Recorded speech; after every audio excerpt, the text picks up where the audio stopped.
Hello and welcome to Series 4 of Unequal Sequel. My name is Dave and I'm one of the two hosts of this flabbergasting podcast. And I'm Rich and I'm the other host of this flabbergasting podcast. Think of me as Thelma to Dave's Louise. He's a natural redhead and I'm quite likely to drive us both off a cliff. Think of me as Rosemary and Dave as her baby. I'm not sure if my neighbours are witches and he might be the son of the devil. Think of me as Groot to Dave's Rocket. He's small and very vocal and I'm basically a tree. Think of me as SpongeBob to Dave's Patrick. He's pink and squishy and my pants are square. Christ. The premise of Unequal Sequel is very simple. We ask our guests their best ever sequel, their worst ever sequel, and finally their dream sequel. And of course we often drift off and just have chats about life and movies in general. And we do have to mention, we do drop spoilers. So if we mention a film you don't want us to spoil, go off, clean your glasses, you know they're filthy, come back and we'll get back to it.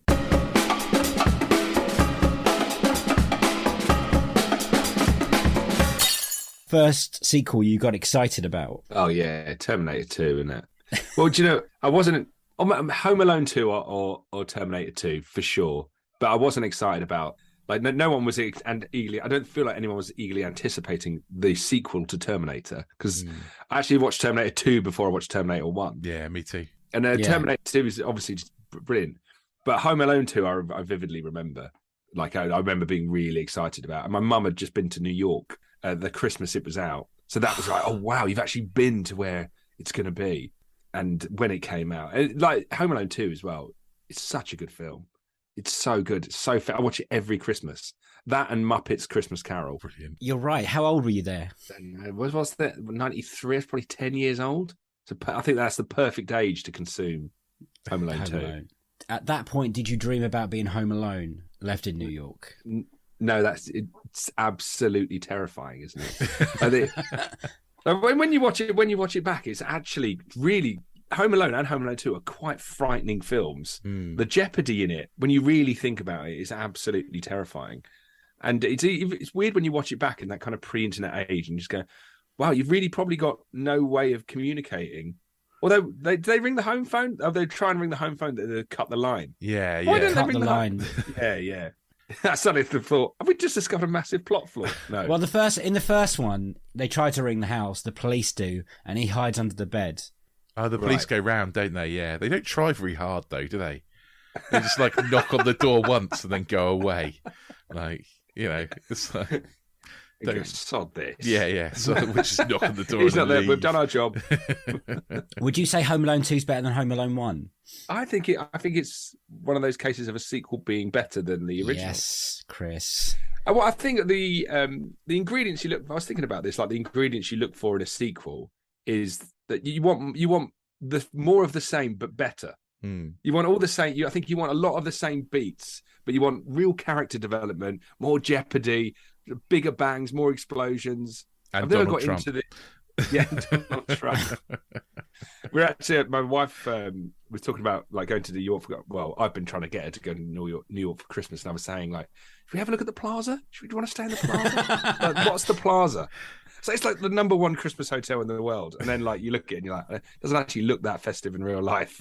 Do you know? I'm sure this wasn't the first sequel I watched because I was 9. But The Return of Jafar. Yes, that's a good answer for Which Dave. He I loves believe that. is one of my answers, isn't it? No, it's not actually. No, it wasn't one of the answers I gave. It's Return of Jafar. I believe is one of the first of the like Disney legacy sequels that they started chucking out on video with like fraction of the budget, and it exists to be like a pilot for a Aladdin TV show that they were hoping they could make.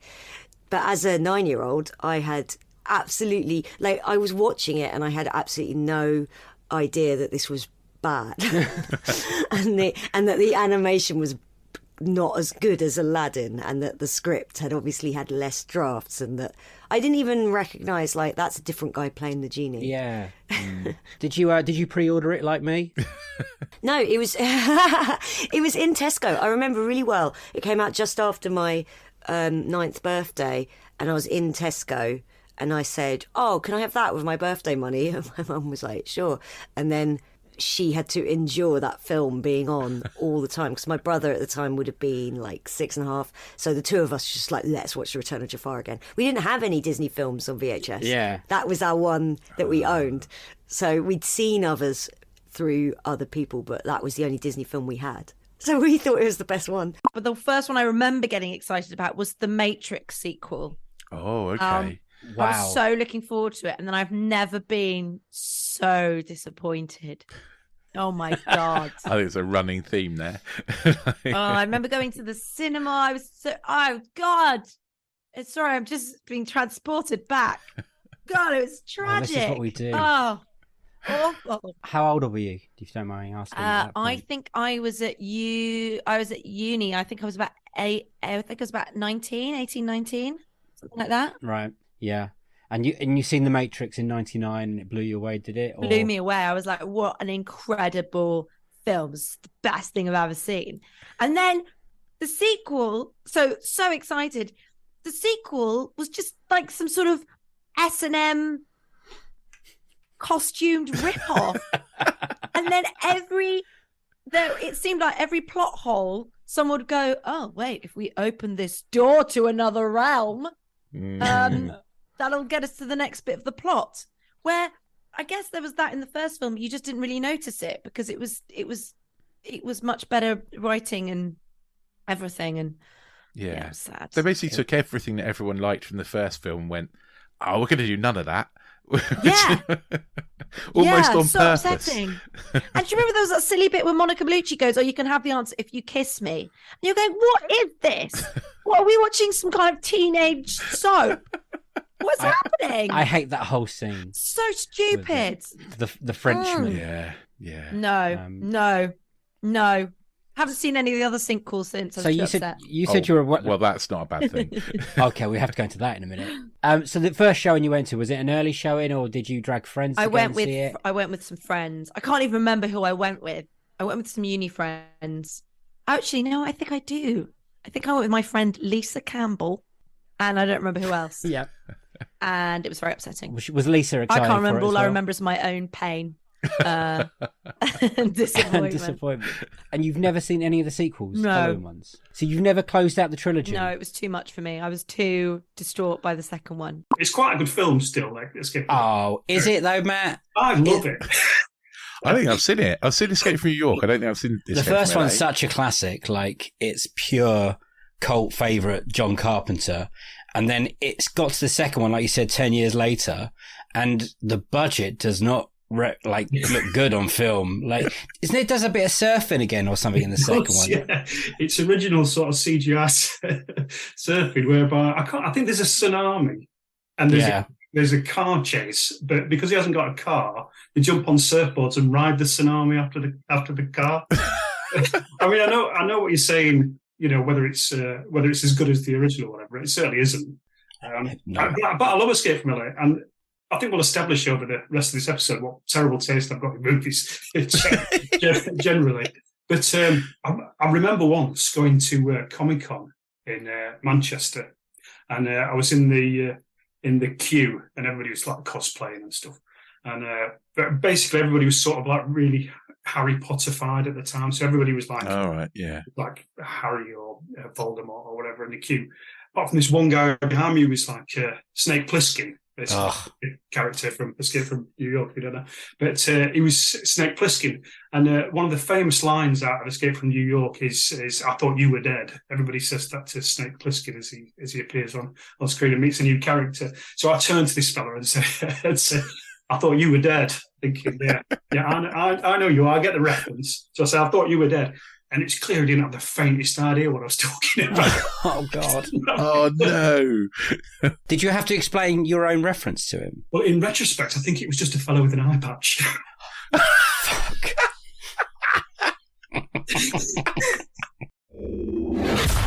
What is your best sequel ever? So it is the Francis Ford Coppola sequel to a classic, The Godfather Part 3. No, I'm joking. It's The Godfather Part 2. Imagine that. Imagine in my message I'd left off an I. And you were like, yeah, he's picking Part 2, finally. I'm like, no. No, but straight to 3. I'd be surprised, but I'd like to hear why. But I'd like to hear why you picked 2 as well. So let's dive into that. How it's very on brand for you. Yes. What came first, Godfather 2 or The Love for the Coppolas? Is there a long? I don't. It's like the chicken and the egg, It was just and it was like the whole fact of covering the Coppolas on my podcast was a fact of like I've run out of Nicolas Cage films, so I can either release an episode like every 2 weeks when he releases a new one, like the rate he releases them, or I could carry on weekly and just talk about his entire extended family, which I thought was a Genius, more it works well. insane mammoth task than watching all of Nicolas Cage's films. And you know what? Like I was like Rich. I hadn't seen it.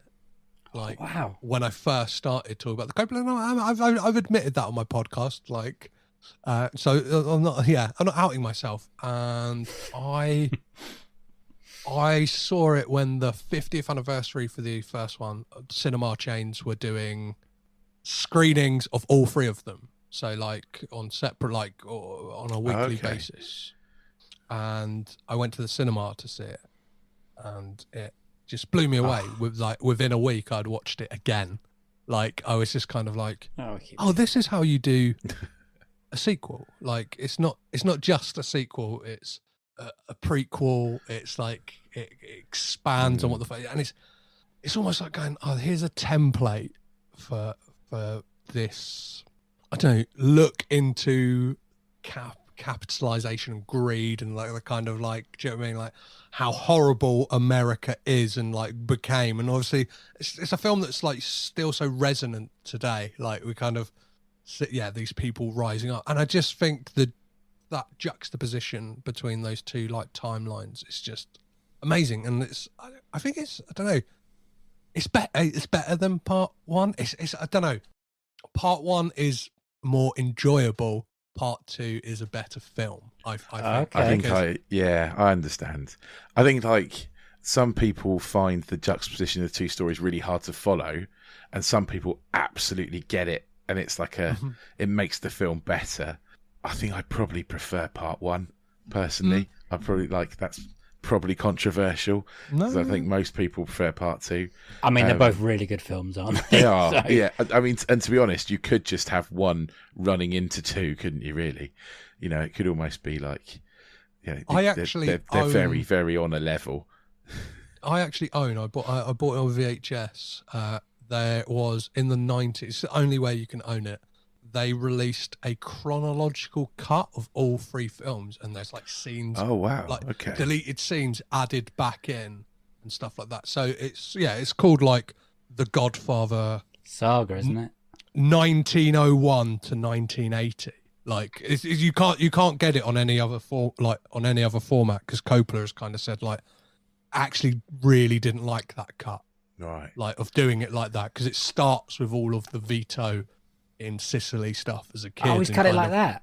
Yeah, so it's cut in chronological order. So the way that like events take place within like the timeline of the Godfather universe, and it's you've blown Dave's mind. I mean, that's a creative choice. Was that do you know if that's the director's choice to do that, or was he like? I think it was a bit of like pushing from Paramount, and I think it's famously known that Coppola kind of has struggled with like his finances throughout. True. And I think it was just a way in the 90s with like if it was done as like a kind of 2-night spectacular, do you know what I mean? Like, because it's like 10 hours plus, so it's like 3 nights, like split up. You could have just played the 3 films individually, but it was a kind of gimmick to get people to tune in, basically. Did it live up to your expectations going in? Did you expect part high? 2, and you're like, it can't be as good as everyone keeps talking it is. Yeah, part 2. Well, I think weirdly, I kind of like just filtered a lot of like that stuff out, because I think like even my relationship with the original, like I had watched it as a teenager, like, but I sometimes think watching films as a teenager, like, did you like, especially certain films, like, did I really watch that? Like, did you know what I mean? Did I actually absorb what was going in? Because and there's that aspect as well of you watch films and it's like eating your vegetables. And I think like, because everybody says about the first one, like, you're like, oh, it's the greatest film ever. Like it's like the best American like cinema has to offer. There is that aspect of like, oh, I've kind of got to, like, you get turned off by that. And if everyone's telling you something's great, I'm always one to be like, oh, fuck you guys. Like, I'll find out for myself. Like, do you know what I mean? 6 months later or whatever, when a new film comes out at the cinema, or I'll catch it on the last week and then be like, oh fuck, that's really good, I wish I could go watch it again, but it's out of the cinema. Well, first of all, let me preface this by saying It's not your best ever sequel. Well, the answer to the question, what is the best ever sequel, is undoubtedly The Godfather Part 2. Okay. Right? Now, I just assumed that previous guests on this podcast would have chosen it. One person. So far. One. Okay. One One's so far, enough. yeah. One's enough, right? But as far as I'm concerned, it's just a fact. You know, there's no getting around it. Godfather Part 2 is one of the probably 5 best films of all time, I think. It's better than The Godfather, which itself is a masterpiece. It's completely and utterly, has not extraordinarily written and shot and actors, and everything about it is amazing. So I just discounted that because I didn't check how many people had picked it already. Only one. But that is like, because that's one of my 10 favorite films of all time, without doubt. Yeah. So I kind of so put that aside. Of the rest, Mad Max Fury Road I've gone for as the best. It's a very good choice. And I still think, thank you. I still think it's up there. It's definitely been. It might be in my top 20 favorite films, I think. I mean, I haven't got the list to hand, the official list. Tell me, Boyd. Tell me all of them. But it's absolute fucking cast iron masterpiece, 100%. Are you a big Mad Max fan before this one? No. Wow. I was not. Absolutely not. No. My experience of this is that I don't think I even saw the original Mad Max for years. Like, I saw it when it came out. You know, was it 1980? Something like that, yeah. Something like that. I think the last one was 93 or something. Rings a bell in my head. And I never ever rewatched it ever. I was like, fine, you know, very low budget, the original. Yes. And then Mad Max 2, which is better. I have seen them all. Beyond Thunderdome it's like kitsch, like bullshit, nonsense. It's quite boring. Mental, but a bit boring for long stretches as well. I have a real soft spot for Beyond the Thunderdome, but only because like I watched that when I was like 12. Right. And it's kind of stuck with me. Were you a big Tina Turner fan? Objectively, it's not great. I mean, Tina Turner is the bad guy. That's great casting, right? Oh yeah, and I love the song. Absolutely love the song. Yeah. We need another here. Yep. I won't go into it, but that one. Well, go on, Dave. Go on. I just like the way she says the Thunderdome, like that. That bit of the song is my favorite bit.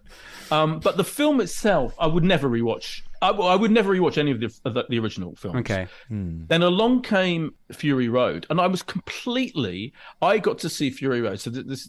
At a very early screening, perks, and not particularly excited about it. Like, I was like, fine, you know, new Mad Max film, vaguely interested, not particularly bothered about the original trilogy.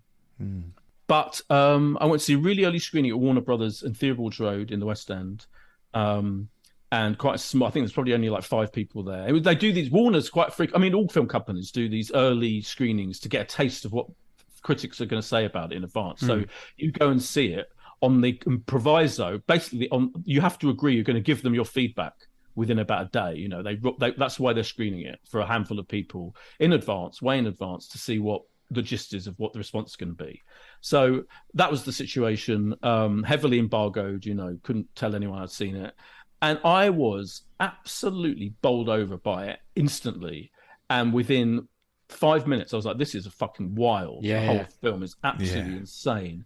And I thought it was an absolute masterpiece, literally as soon as the film ended. And I told them so. And I remember I was trying to find the email, and I couldn't find it because I think they've archived our bloody emails at work. So it doesn't go back that far. But I distinctly remember them saying, "Tell us what you think of Mad Max Fury Road." And I was like, "I think this is an masterpiece. I think you've got it's easily the best film I'd seen that year, whatever year it was. It's just extraordinary, and it bears hardly any. Thank God, the first three films are irrelevant, are completely irrelevant. The film I've chosen is Wallace and Gromit: The Wrong Trousers, which I think is not only one of the greatest sequels ever made, one of the greatest films ever made. Brilliant choice. Brilliant choice. We have briefly talked about this we did a best animated sequels episode, and this came up. So I'm excited to talk about it. I've been waiting for a guest to pick it. Yeah. And I can't believe, looking back, it came out in 93, is that right? Or was it 95?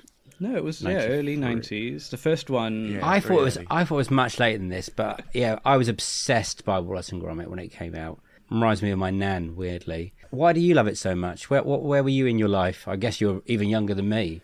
I was probably 6 years old. I think it came out at Christmas. I remember watching this at Christmas, whether that was the premiere on TV or not. So this was a film that was released originally on the BBC. The BBC had co-produced it with Aardman.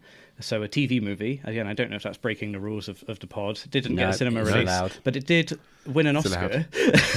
You know, Aardman got good clout with the awards bodies, and they'd already had some heat from the previous Wallace and Gromit film, A Grand Day Out. So, and I hadn't seen, a bit like Terminator 2 and Batman Returns, I hadn't seen A Grand Day Out before seeing this. This was my first film. So I watched Wallace and Gromit: The Wrong Trousers, and then when I saw Grand Day Out, which was made in the 80s, and it was a really long, protracted production on that film, and Nick Park, the director, made it as a student film, and so the budgets aren't the same, and it looks a little bit, it's still beautiful, it looks a bit ropey when compared to The Wrong Trousers. The proportions are a bit weird, so it does look like, oh, what's gone wrong with Wallace and Gromit in A Grand Day Out, and the characters are a bit, they're not fully defined in A Grand Day Out, whereas in The Wrong Trousers they really set up who Wallace and Gromit are for all future adventures.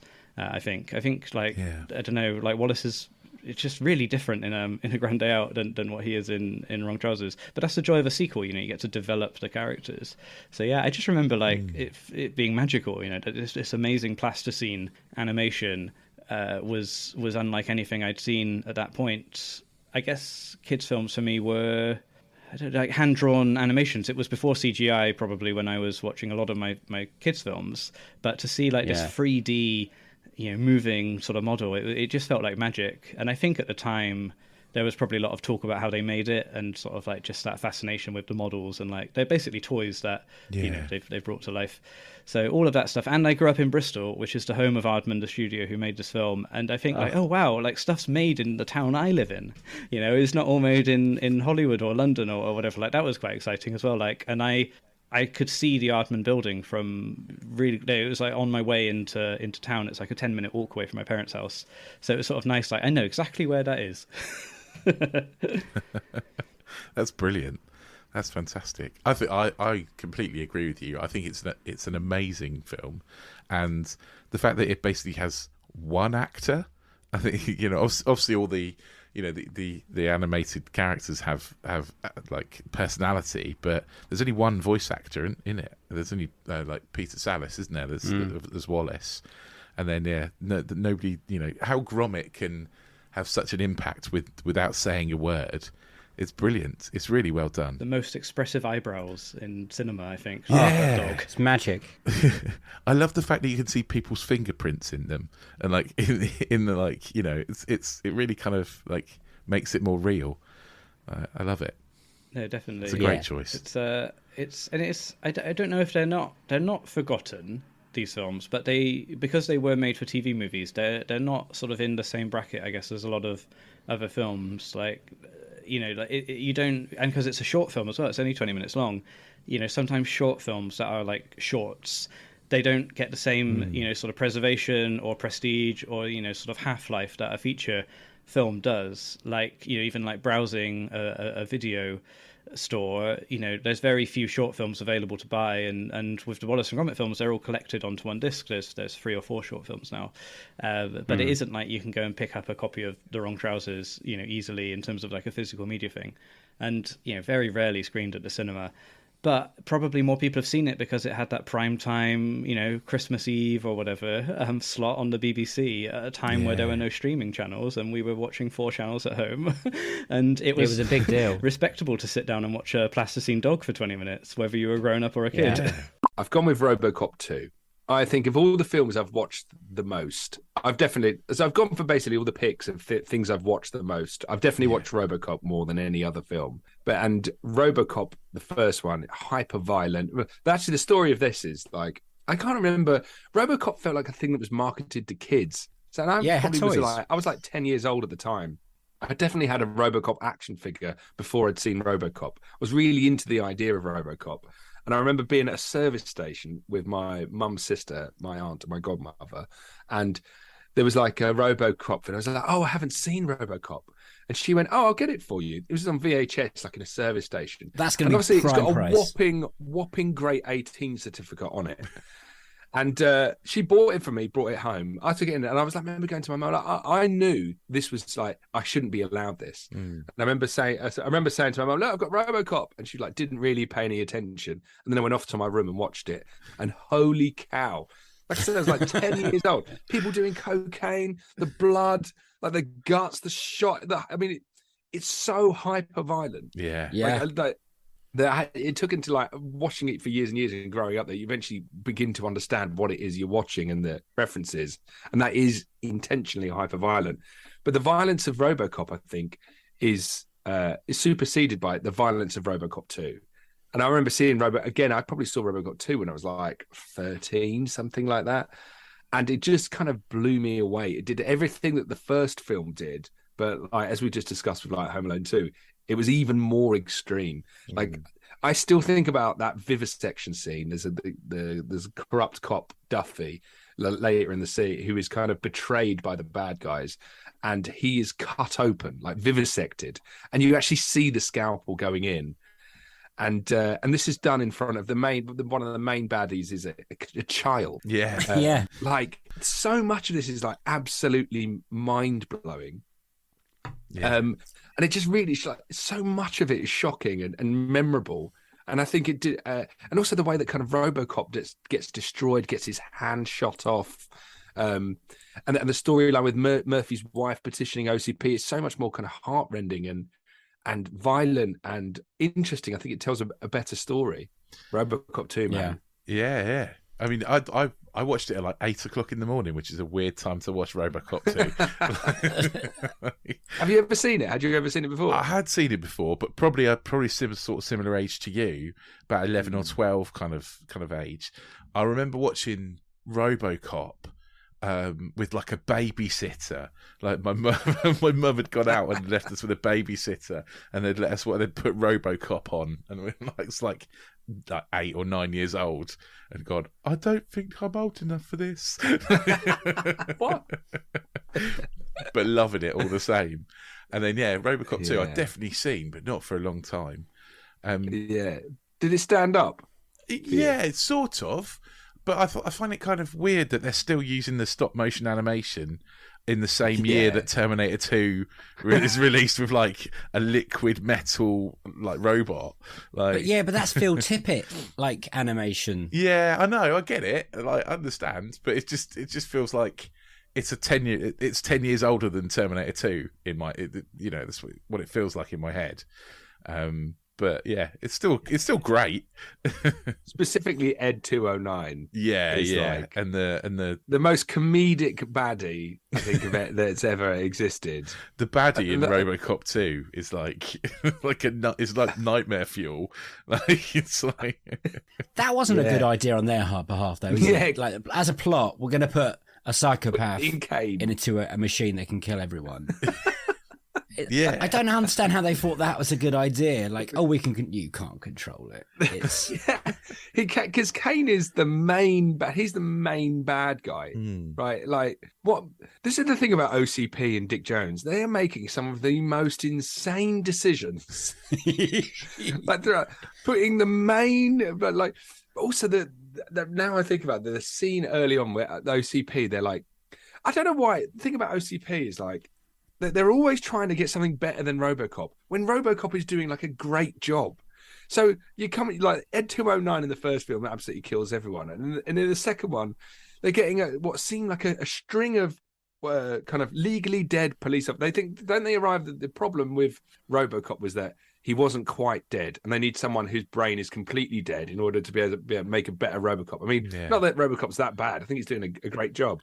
So they go. There's a sequence where they get legally dead police officers, put them in these prototypes, and one after another, these new RoboCops just start killing themselves again and again. And you're like, oh my God. Like the philosophical implications of that. And that's the great thing about RoboCop that I think is really overlooked a lot of the time, is that he's making these deep social, philosophical points throughout. But both the writing and the directors in both films are making quite astounding, interesting points in both films, and that's kind of buried in this scene where you just like these people don't want to live as machines. What sequel have you found most disappointing? So you were really excited to see it, and then it was just not bad, but just you were let down. Is there anything that comes to mind when you're thinking about that? You're not going to like this answer because it's a bit of a cheat. That's fine. We accept all answers. The Hobbit. Yeah, okay. Well, that's a good answer. If you sort of consider it as kind of because I know it's a prequel. I know this. But like in terms of sort of like, the actual real world of how these franchise, things are created, it is sort of a sequel to Lord of the Rings, a bit. But you can allow it because Bilbo's in it writing his book at the start, and so that's already happened. Yeah, there's Ian Holm. Yeah, exactly. We're on solid ground. Yeah. It really didn't need to be 3. I'd question whether it needed to be 2. It shouldn't have taken the length of an entire noughties comedy to get out of the Shire. 90 minutes of just drinking songs and mucking around. Yeah. And I don't know, like it's of course brilliantly made, well performed, well acted, but I was just bored. And you were really excited to go in. I was proper hyped about it as well. Well, that's the thing. It's like, Peter Jackson's back doing the thing, the thing, and it's the thing. Hobbit, and like, there's so much cool stuff in there. Like, I can't wait to see Smaug. Like, the first meeting of Gollum, the trolls, the freaking trolls. I want to see that bit. And then it was just sort of a bit, and it kept going.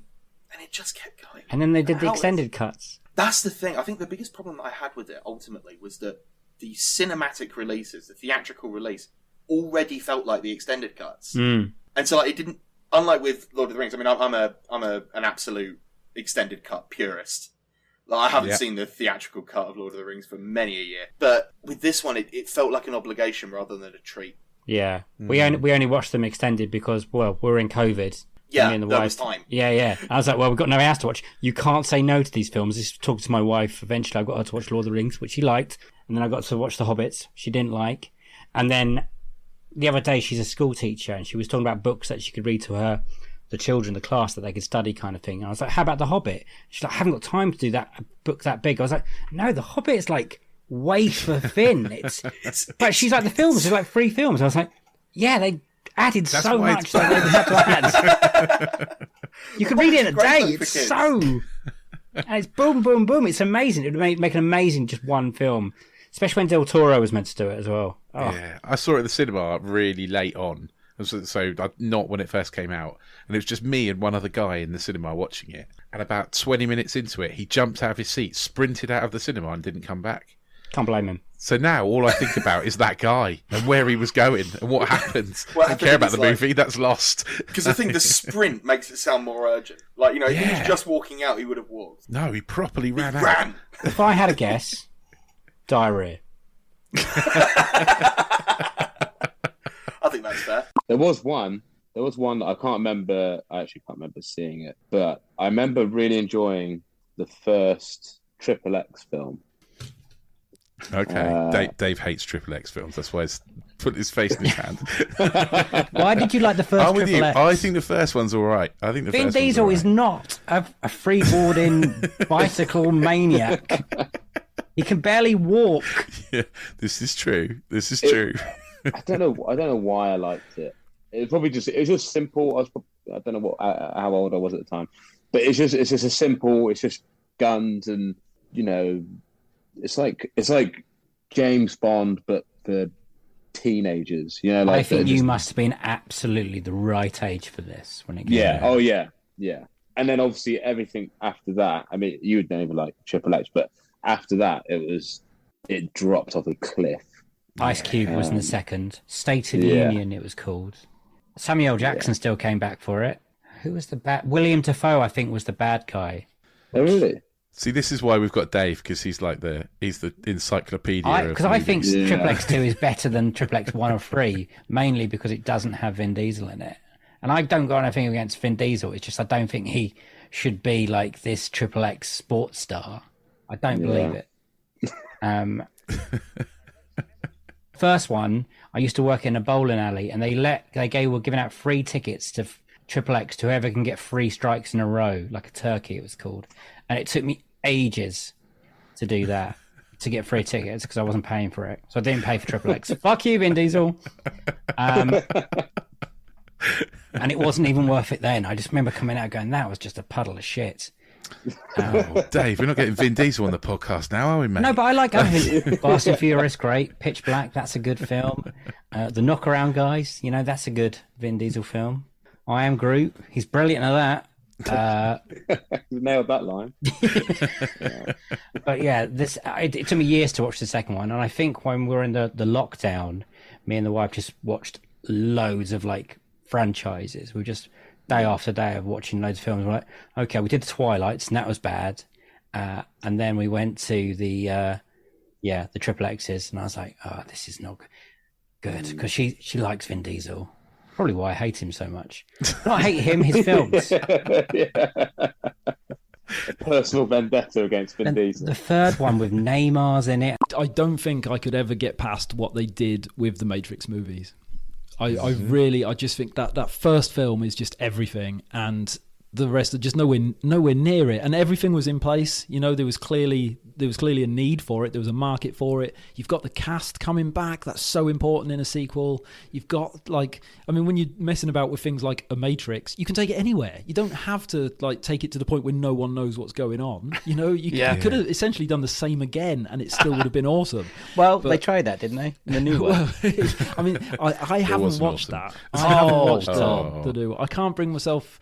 The fact that they're sort of self-referencing each other, and I don't know if my life. We have a 7-star rating system on our reviews, and I gave it none. And if I could have given it less, I probably would have. There you go. Yeah, I'm a busy man. I don't get much time to myself. If I'm going to throw 2 hours at something, I need to at least have a chance of enjoying it. And I kind of look at that. And you're spending money on it as well. Yeah. So I think I might watch in 10-minute bursts. If you're waiting for the kettle to boil or having your tea and you just want something to throw on for 15 minutes while you scran something. I think you might end up enjoying it if you watch it that way, because you'll forget what's come before it. Yeah, that's true. Yeah, see, it was its own separate mini-series. So you were a big fan of The Matrix. I take 1999 when it came out. They announced there's going to be 2 more film back-to-back. Thoughts then? Were you just like, oh my god, this is going to be the best thing ever? Yeah. How can you not after seeing the first one? 99, I would have been late teens, early 20s, something like that. That's a good age to be excited about going to the pictures. And it was just never seen anything like it. I mean, no one had they? Because they kind of invented the technology to film it. Pretty much to film it, right?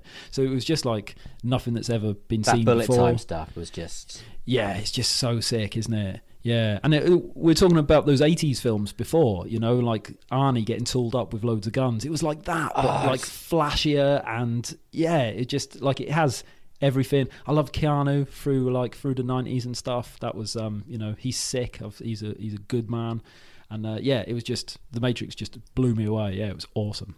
And then you went in. Were you first day reloaded? Were you? Oh,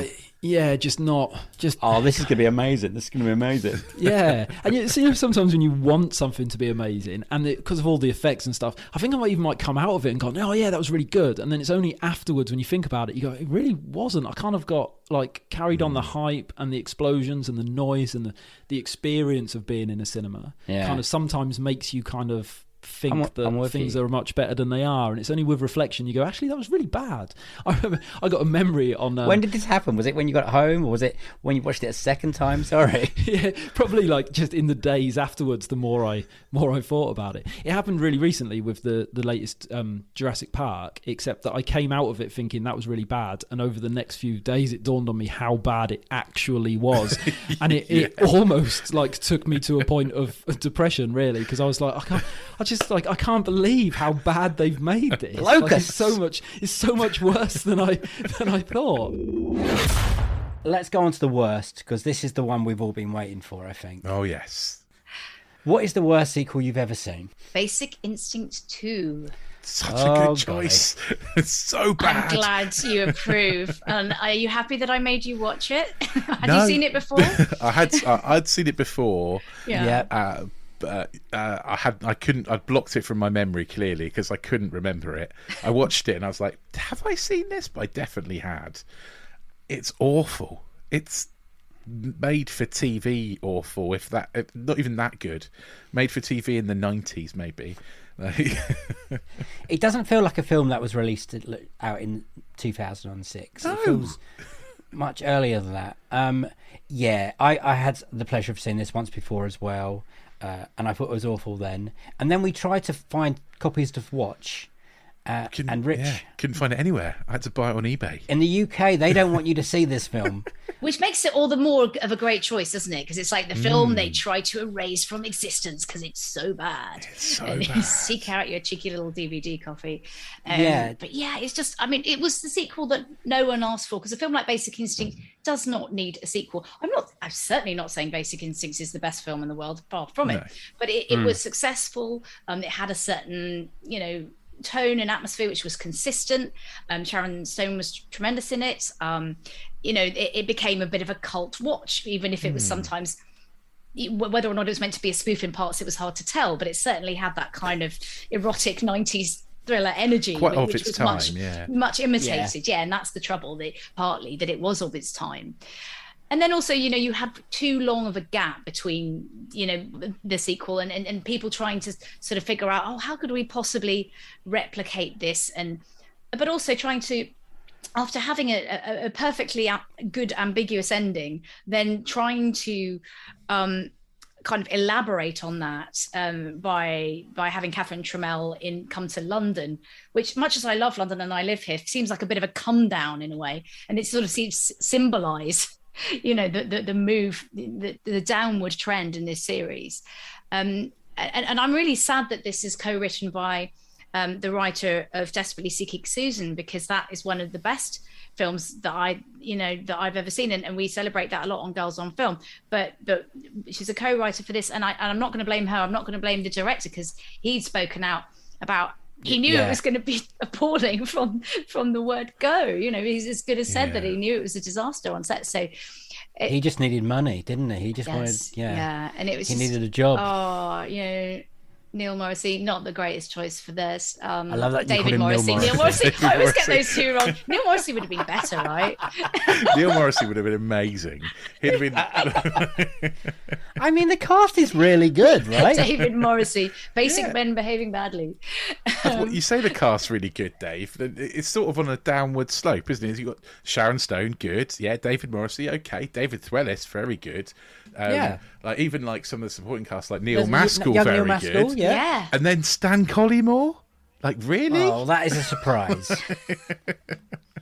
How did that happen? It's just such a weird, random selection of things, and like I say, it just no blame to anyone, because you can't blame people for trying to cash in on it, but it just felt like it exemplified everything that the first film actually did right by doing it wrong, by just kind of trying to be sexy, but in a sort of really not sexy. Yeah, in a real pantomime way, and it's horrible. Yeah, and every line is really delivered like it's a Naked Gun line. Yeah, it is. It's like a spoof. Yeah. It's got the worst kind of most awkward, horrible, like orgy scene thing. That's it's just awful. It's just no. Yeah. I think we've got to go down the road of when you first saw this. Was it like a screening? Please tell me it was a screening. Oh God, I wish I could come up with another example of seeing something on the big screen. But once again, I'm pretty sure I managed to dodge that bullet in terms of reviews. And I think we rented it at home just to just to laugh shits at and it. giggles, just to go, okay, we got to check this out, see if it's as bad as they say. And sure enough, it was. But yeah, no, I wish I could tell you a great story about being at a screening for that, but I can't. Talking of reviews, Dave, the quote on the front of that DVD cover, I think it's as mesmerising as the original. That's a lie. Who says that? Who said the that? Sun, apparently. It's the Sun. I mean, that's quite obviously a lie. Yeah. I did read researching it earlier that Mark Commode gave it positive reviews, though. No. I saw that. Yeah, he likes to be contrary occasionally. But I'm not saying he did. He totally believed it, obviously. But they take a swing at a few things, but none of it lands. Yeah. It's really, really horrible. And this one is also just basically to no colon risk addiction. Right. Oh yeah, because that's this little subhead, isn't it? Thing. Yeah, because that's such a weird, COD psychology plot that she's supposedly addicted to risk, but then, spoiler alert, she manages to convince him that he's mad or. Can we talk about the ending? You probably you don't know how recently you've watched it, but Rich, what the fuck's going on? No, don't ask. I've got a clue, mate. It's Howling 2. My sister is a werewolf. Oh my god! Thank you. I think you've picked the worst film I've ever seen in my whole life. You also picked the film that was the hardest to get. Oh yeah, we can get it anywhere. Oh really? Could you not get anywhere? What about? Isn't it on YouTube? Yeah, on YouTube. No, it wasn't on YouTube. Actually, some dodgy site where I'm pretty sure it was pirated.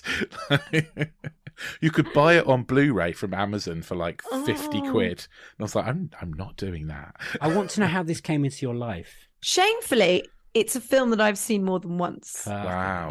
Okay. Do you know, I actually weirdly have a kind of fondness for it. I mean, it's shocking. It's really bad. So bad. And also, because the first one is so good, it's quite an achievement to just be like, fuck you, The Howling, fuck everything you do, we're gonna piss all over it. We're gonna make a sequel that is absolutely nothing to do with the first one. Yeah. I don't even know. How did you come by it? Because I didn't even know it was a thing. When did you watch it first? I think I must have stumbled on it. Like on TV or something. This is where you find out you owed it on VHS. Sorry, I tell you, I bought the video. No, I think I did just see it on TV, and I was like, Christopher Lee's in it, brilliant. Yeah, that was a surprise, especially at the beginning when he's floating in the stars. He's actually been in quite a lot of bad films. Yes. Yeah. The man had to get paid. I mean, he did not want to be there, did he?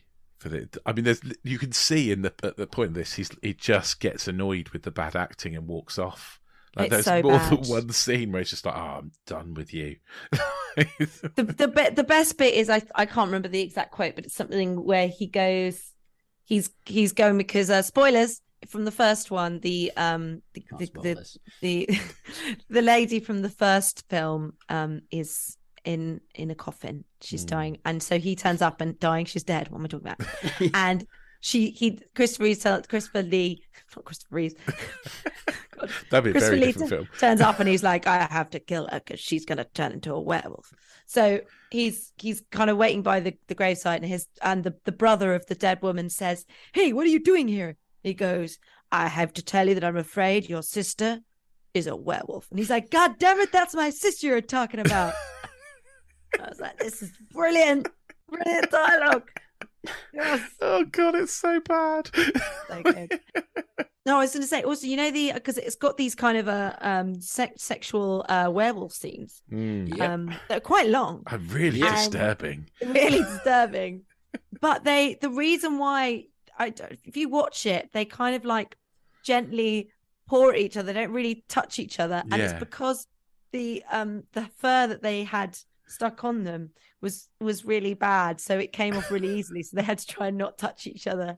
They sort of like growl at each other, don't they? Like, but don't. Have you done a deep dive on this film and actually researched it? Yes, I have actually. And you know about the Planet of the Apes link? Yes. I thought they all looked like Planet of the Apes. Yeah, they look like. Basically, they ordered costumes, and the production company sent them what they had, and it was monkeys. Oh, that makes apes. so much sense now. Yeah, that's why the wolves look more like apes, more like sexy apes. That's why you barely ever see the wolves. There are some really horrific shots in that kind of like threesome sex scene. There's just a recurring shot of a hairy nipple, and I'm like, stop it! That's throughout the film. I was like, stop showing the nipple. Stop it! Talking of nipples, we'll talk about the ending, aren't we? Yeah, the credits. So the ending credits, because the one playing the kind of evil werewolf, she was a porn star, and they wanted her breasts out, and she was like, no, I'm doing a proper film here. I'm doing the Howling too. So you can't have pictures of my breasts. And they went, what about with just one shot? She's like, okay, you can have just one shot. That's it, because I'm acting in a serious film. And then at the end credits, they just do that shot again and again. 17 times I counted. Is it 17 times? 17 times. And she didn't know until she watched No, it. it was such an amazing fuck you. I mean, I don't approve. The producer's like, I want to see these breasts 17 I want to times. see them 17 times. She wouldn't let us have 17 different shots, so we're just going to, you just don't want to go. And then they start cutting them to the beat at the end. It's really weird. Yeah, it's very it's a really strange film. It's like it's made by a 12-year-old boy who's seen the first one and gone, yeah, I'm gonna have to try this. Yeah, that's exactly what it's like. That's exactly what I thought when I was watching 12-year-old boy. Yeah, a horny 12-year-old boy made this movie with his camcorder he stole from his dad. It's like when they started the movie, they hadn't cast anyone. So even when they get to these countries, wherever they were, they're like, we'll just get this local woman to come and Czech Republic, or Czechia, when they, where Christopher Lee was he's a hero because he was in the he killed Nazis. one of the famous Nazis. SAS, wasn't he? It's so weird. Can we also talk about Jimmy Nail for a second? Yeah. Oh yeah. Right, that's actually a real banging tune. No, he's not even the singer though. The bass. Yes. Is he not? He's the bass player. Is he? I think so. I'm No. pretty sure there's a shot of him in the music video bit where he's the bass player. He's one of the people that gets killed early Yeah. on when a box gets dropped on him, and he does an American accent. Oh, his Jimmy Nail was accent's awful. first It's worse than concert I ever yours, went to. Dave. That's saying Thank something. Ouch. But that song, I've been It's listening to it banging. all day. It's so good. It's such a good song. I'm howling. Yeah. Yeah, it's really good. It is a catchy that song. song is great. And they knew they were on for a winner for the song because it's played throughout the whole film. Yeah, they do. They go, oh, this is really going for us. And they keep cutting to it, even though it has no relevance to what's happening. I mean, there's a lot of random stuff going on in that film that has no relevance to anything at all. Do you think it was meant to be a vampire film? It feels And like they a vampire film. and the That's last what I minute they thought. changed it to a werewolf film. Yeah, that might. But also, how did they get the rights of making it Howling too? Also, What, 'cause is it- it's Howling a was book? so good. Howling was great. That was a really good film. I've never seen it. I've not seen Yeah, it, but oh, I've heard it's very guys, good. Yeah. You should watch it. Sorry, did you say that you'd seen it? No, I haven't seen it. No. It's honestly, it's a really, really good. It's a really good 80s horror movie, but it's proper good. So you watched that before this, and you thought, I saw Howling, the first one first, and I was like, this is great. This is and a then you great found horror out there was movie. a sequel. And I was like, brilliant, bring it on. Very different thing. Very different. Because the first one is kind of scary and clever, and also like a lot of good horror movies is sort of really about other things. And then the second one is just completely batshit. Okay, so you can answer my question. So this one does follow on. Oh from yeah, that. it directly follows on from the first one. And there's no other character. The brother's not in the previous film. No. Is it the friend? No, none of them. She's- It's just his sister. Who does wake up at one point, right? And then Yeah, they she leave her. does. They leave Yeah. her in the box. Do they kill her in the box? I can't remember, and I don't want to spoil it. The whole the title of this film is subtitle of this film is Your Sister is a Werewolf. That's or, one of them. There's many. Yeah, names like for this Sturber, Wolf, Bitch, or whatever it is. Yeah. Like all different. But yeah, Your Sister is a Werewolf, and that's like the first 3 minutes. I guess it's because the sister is in the first one. It's about her, and she's played by the in the first one she's played by the mother of in E.T. Just before you say this, I'm just going to sit back and watch what happens here. No, I've tried This to is going to be fun. I've tried to be cool with it. I respect your decision, Tom. What is your worst ever sequel? I knew that this wasn't going to go down well. I've heard you talk about it on the show, and when I said my choice in the message, and I got back a message that said "Wow," I know I thought I've done it here, but I'm here for the controversy. I'm going Back to the Future 2. Okay, why? Why? No one can see, but just looking at Dave's face right now. I know, he's broken, isn't he? Yeah. He loves this movie. It's the best one. Carry on. Oh, no, Dave. No, it's not. Similar to the Matrix, in that the first Back to the Future, is just a complete film, isn't it? It's just like it's perfect in every way. And we're dealing with time travel. You can go anywhere. You can do anything. And to me, Back to the Future 2 feels like they've just kind of made something up on the spot. Like Lost, yeah. 'Cause, like, you remember Lost? They put the pilot out, and then it got commissioned, and they're like, "Oh crap! Now we need to like actually take this somewhere." And that's what Back to the Future 2 is essentially, isn't it? And where to start? The bit in the future is just awful. I know obviously we need to look at it through the lens of when it was made and when it was written, but how can anyone think that the future would look like that? To me, that's what the 80s looked like kids running around with like colanders on their heads and stuff.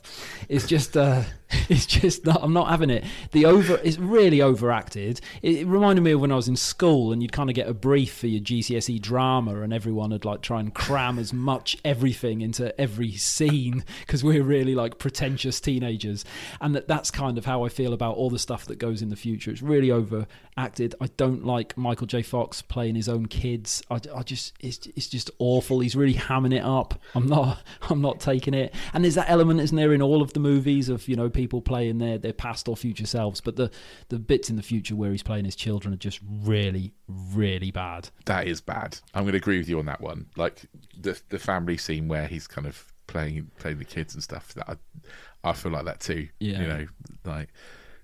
It's not. Maybe Eddie Murphy can get away with it, but but not Michael J. Fox. I was watching it. I love Michael J. Fox, particularly around that sort of like 80s into the 90s period, where he was really like killing it. I was just watching it. I was just thinking, you're better than that, Mike. You're better than that. Don't lower yourself. You don't need this. And it's just not. I'm not here for it. And then the middle bit, where they're back in 85, and I see that looks to me more like the future. If they'd have made their version of 85 2015, I might have been right. I'm on board with this, right? Because that kind of looks like, that kind of looks a bit more like we're used to. But again, it's the overacting for me, and the teacher running around with a shotgun, and people just drive past the teacher's house and just open fire, and you think that's not, I'm just not having it, not down with it. And then if you can go anywhere in time, why go back to the first one and start messing about with all that? You've done it so well. You've done the 50s. It was amazing. It's one of the best films ever, and you're going to go back and start screwing with it. I just couldn't get on board with it, to be honest. You think of where they, and I don't know if this is going to be equally controversial. I really like number 3, but that's what I want from a time travel movie. I want you to go and be a cowboy or a Viking, or go somewhere else. Don't go back to the first film and look at it from a different angle. I'm not interested. I on this podcast, we're historically, famously, people tell us their worst and best, and me and Rich are like, yeah, those people are right, and everything you've just said, I'm like, yeah. That does happen. But I still love it. 1, hoverboards. Hoverboards are cool. I'll give you hoverboards. Okay. Yeah, definitely. And I like what they do with them when they make an appearance at the back end of the film as well. So, yeah, it's cool. So it's a good callback. 2, it takes the good bits of Back to the Future 1 and then adds better bits to Back to the Future 1. You're like, no. Yeah. I mean, did it need more? But it's clever. It is clever what they do. But you're right, Tom. But it's still a brilliant film. Rich, do you like this film? I'm not. I mean, I'm probably in between the two of you. It's not my favourite one. You're a 1, 2, 3 person, are you? I'm a 1, 2, 3 person. But actually, thinking about it, I mean, 2 and 3 are very close for me. I really do. I do quite like 3. But yeah, for me, the first one's the best one by a long stretch. I think the idea of going back. The problem with 2 is, for me, is that it opens. There are so many plot holes in it. It's like a Swiss. The plot is like Swiss cheese. There's so many plot holes because they go back and they change the past to then change the future. But everything they do changes the past. So everything changes all the time. Like it always changes. Like everything. Like Marty could go back and step on a twig, and that would mean that he doesn't exist. That's everything could change the past and the future. So.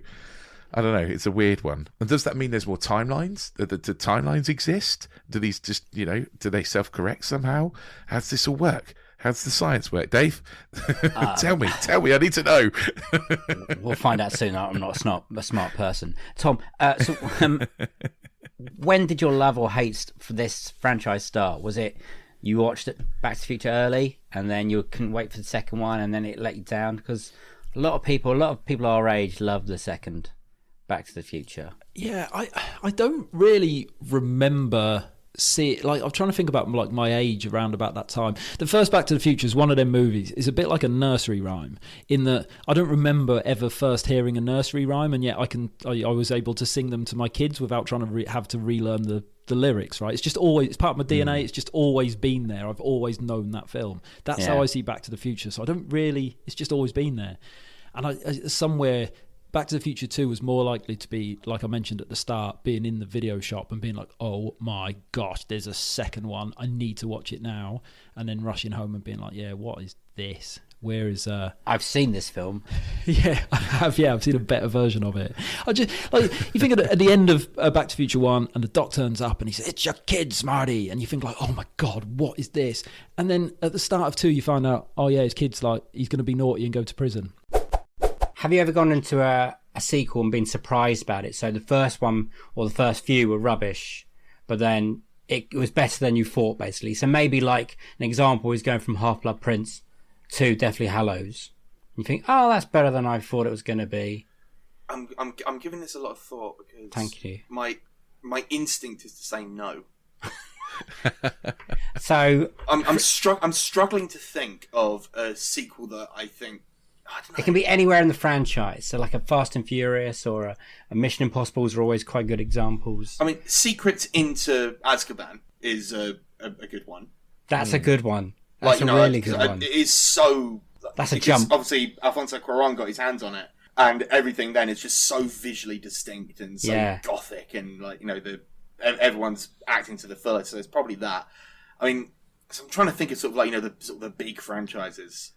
It's like Fast Five is be a Bond one film, that people weren't expecting. Marvel franchise. I mean, a Bond film's interesting because I think of the Craig era, it's sort of that was a ride. I mean, yeah. I mean, I haven't seen No Time to Die yet, I must admit. But I mean, it really felt like the odd-numbered films were the really good ones. Mm. And so I suppose you could say, like, you know, Casino Royale going into Quantum of Solace was a downer, and we were all very sad about that. But then Quantum of Solace went into Skyfall. Yeah. Which is, for my money, the second best of the Craig era. The first being Casino Royale. I don't know if that's controversial. No, they basically we agree with you. We've spoken quite a lot about Bond. Me and Rich aren't massive Bond fans. I'm not a big Bond head. I can't claim to have seen all of them, but I think I've seen a lot of them on TV. Do you know what I mean? Yeah, on a Sunday. Yeah, of course. But you know, I did think Skyfall was really, really good. Yeah. And especially after Quantum. It was sort of like, oh, okay, they've got a handle on it again. Here we go. I think Quantum is my worst Bond film of all the Bond films. Wow. And Skyfall is my best Bond film of all the Bond films.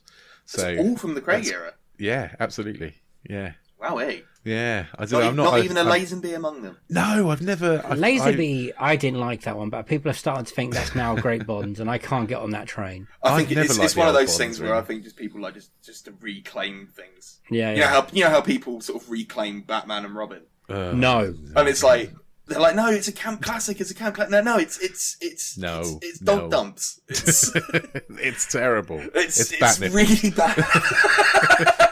It's truly awful. And it's not because it's a camp classic. Like, that's not the issue. No. The issue is it's a bad film. It's because it's a film that entirely exists in one-liners. No one actually talks to each other in that film. They just spout one-liners at each other. Like, there's literally no dialogue. It's ridiculous. The Mr. Free stuff is pretty awful in that film. And I mean, like, Clooney at least has sort of had the good grace to sort of joke about it and say, yeah, it was bad. Apparently he's refunded people's money for going to watch it. Absolutely brilliant. I mean, fair play to him. Like, it's... it's a certain sort of penance is required. Bringing the man who is the Batman so low. Bond's never got that low, though, has it? I mean, Die Another Day was pretty bad. That's about my worst ever Bond. I don't think it's never... It's never sunk to that depth. Properly dropped off a cliff. Yeah. I mean, the fact that it's still going suggests that there's still life in the franchise itself. I mean, you could say that about Batman to a certain extent, but then was a Batman big gap. films are so radically different to each other. Yeah. In some of them, it may as well be a different franchise. Absolutely. I mean, imagine if you actually think about it back to back in terms of Batman films, it goes Batman and Robin, Batman Begins. Yeah, that's crazy. Yeah, it is. That is true. Yeah. Couldn't be more different. And a lot of people say that we have Batman and Robin to thank for Batman Begins, because that kind of sparked the reaction of people going, we don't want these campy superhero movies anymore. We want dark, gritty realism. And I think these things go up and down. I mean, Batman is constantly reflective of the comics that are happening around it. And so, certainly towards the tail end of the 1900s, as we must now call them, towards the tail end of that, the comics were getting grittier. We had all the sort of stuff of people dying left, right, and centre, real sort of gritty stuff. So I suppose it's reflective of the comics as well. But I think nowadays we're sort of in a kind of a different space, because superhero films have so far outstripped comics and where they come from. The films are almost directing the comics now, I suppose, to a certain extent. Yeah, because they've sort of got less to draw from. Yeah, that's true. Because, if you take the most recent Batman with your man off of Twilight, yeah, I mean, that's still reflective of that late 90s Batman. That's still sort of Killing Joke Batman. Yeah, it is. Yeah, and we're sort of still doing that, even though Nolan sort of did the gritty Batman. Yeah, the Death of Batman kind of Breaking Back kind of thing. Yeah, all that sort of stuff there, but we're sort of still there. Yeah. Did you enjoy the Batman? Have you seen that one? The new one? Yeah. No, I haven't seen it yet, no. I think there's an obvious answer for this. It's Fast and the Furious 5, I think. It's the obvious answer, but I'm gonna keep in the Vin Diesel vein and go with a film that I did not expect to enjoy and enjoyed very much in the cinema when I saw it, which was Triple X: The Return of Xander Cage. Which oh, you've upset Dave now.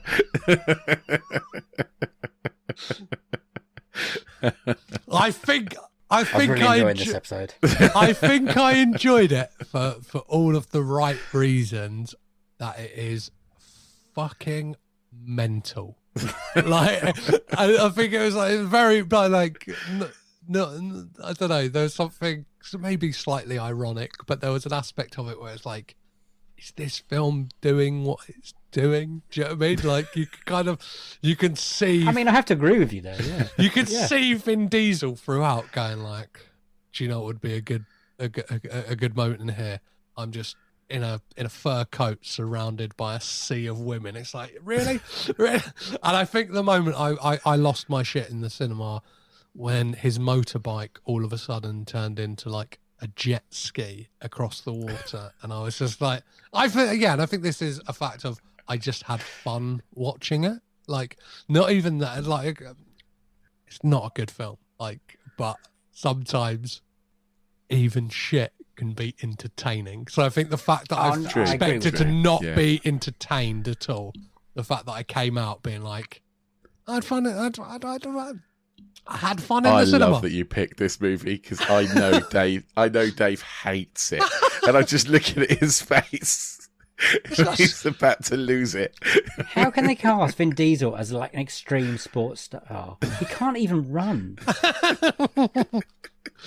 It's the most. I think Triple X 2 is the best out of this fucking shitty trilogy.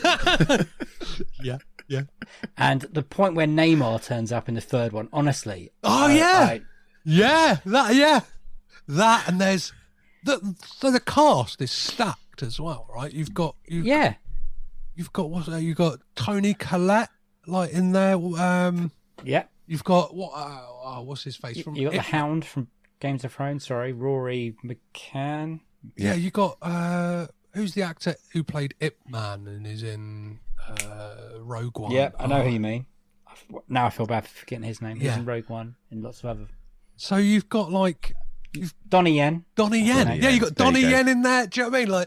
It's It's packed to the gills. And again, I'm going to very heavily caveat this by saying it is not a good film. And you did spring this question on me somewhat. So. Yeah, this is the point. You know what? I always really like new answers, and that one really surprised me. I've gone from highbrow to lowbrow very quickly. I'd actually have to go to a franchise that you spoke about already, Fast and Furious. Yeah. Big fan of Tokyo Drift. We haven't had that one. Normally people say 5, but you're going Tokyo Drift. Okay, I'm going Tokyo Drift. Just cars, and it's just cool. It's just cars. And that was like, yeah, I really enjoyed that just because... Did you drift? Is that what it's called? Yeah, it's drifting, yeah. Yeah. It's just like, for me at that point, you know, with Fast and Furious, it was like, all you wanted was to see cool cars, bit of racing, sprinkle a bit of story in there, but it's not really important. Yeah. And so like Tokyo Drift was like, oh yeah, this is cool. And then like that, that ludicrous actor Paul music was just very popular at the time because it just like fitted the scene so well. So yeah, so Tokyo Drift would be there. Brilliant. Sure. Did you like that it was away from the Vin Diesel, the Paul Walker storyline? Did you like that it was a fresh story? Yeah, I just liked that it was. Like, Japan, I like cool. those guys anyway, but it was just it's very simple. It was in Japan, cool cars. It's just fish out of water kind of story. Yeah, it didn't need to be related. It was fine. How did you feel about when they started to retcon it back into the franchise? And is it in 7 that it comes back into play? That Vin Diesel. How did they? Yeah, because they bring Han Han dies back, in 3, but then he comes back in 5. But then they kill him again in 7. But then he's back in 9. Yeah. Do you know? I'm not even sure if I've watched the last 2. Oh right, okay. You haven't missed anything. So you wouldn't you'd know if you'd watched 9 because spoilers. Spoilers for you, mate. But they do take a car into space. They fire a car into space, essentially. Okay, I haven't seen that. It's nuts. What's one with Jason Statham in? 7. Yeah. Or there's Hobbs and Shaw, which is like the spin-off, which is the Rock and Jason Statham. So I think I've watched 7 and Hobbs and Shaw. Which is 8? Is that John Cena in 8? No, that John Cena's 9. That is the space one. Yeah, John Cena's 9, and 8 is the submarine. What's the one where they take? It's when the Rock. This might even be going back in. But when the Rock takes, he goes like to all his Islander mates, and they all. That's Hobbs and Shaw. No, okay. Is that Hobbs and Shaw? Yeah, that's when they get Samoa. Oh yeah, they do. Yeah. All right. God, it's confusing. It is confusing. It is confusing. So many of them. At the end of Tokyo Drift, when Vin Diesel popped up in that little cameo, when he Universal gave him the rights to whatever Pitch Black or whatever it was he wanted, were you like, whoa, losing your shit, or you? No, it was cool. That was good because it was like a departure from the first 2. It was it's almost like a spin-off, and then it was like, oh, it's getting tied in. Yeah. That was cool, man. See, Fast and Furious is like we were talking about earlier, where objectively I know these aren't good movies, but I really love them. I really do. Like the first one's like Point Break, but cars, and what's not to love? Like honestly, and then they just get crazier and crazier from then. And I, with you, I actually really like Tokyo Drift. There's loads of people that hate on Tokyo Drift, but I love it. It's not the worst. It's great.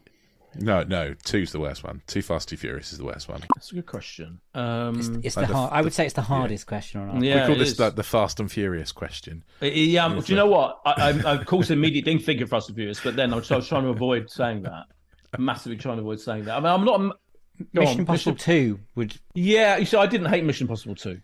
Well, I didn't hate it. I didn't mind it. Yeah, I mean, I'm a quite big fan of him. Director, what's he called? Oh, the second, John Woo. Yeah, John Woo. Yeah. John Woo. I kind of like his ridiculous, over-the-top, operatic doves in slow motion version. I mean, at least that's his. It's him. You know what I mean? The thing about Mission Impossible 2 is it's John Woo's Mission Impossible, isn't it? It's like completely 100% all of his obsessions and indulgences in a fairly mediocre, to be fair, film. But at least it's not like bland. Do you know what I mean? The complaints about Mission Impossible 2 are it's ridiculously over the top and over long and indulgent and slow motion, too much slow motion. and I love the first one. I'm a massive Brian De Palma fan, and he did a brilliant job with that first Mission Impossible film, by the way. But I've watched every single Mission Impossible film, and I do really like them. I think the last one was the last one is I was thinking of as a possible rival to Mad Max Fury Road. I like it that much. Yeah, it's great. Oh, wow, okay, it's brilliant, and just visually stunning. That film, it looks beautiful. I'm not even just talking about the actual, the action set pieces. I'm talking about the settings, the production design, the kind of the way they film the skydive right at the beginning is stunning, like beautiful film.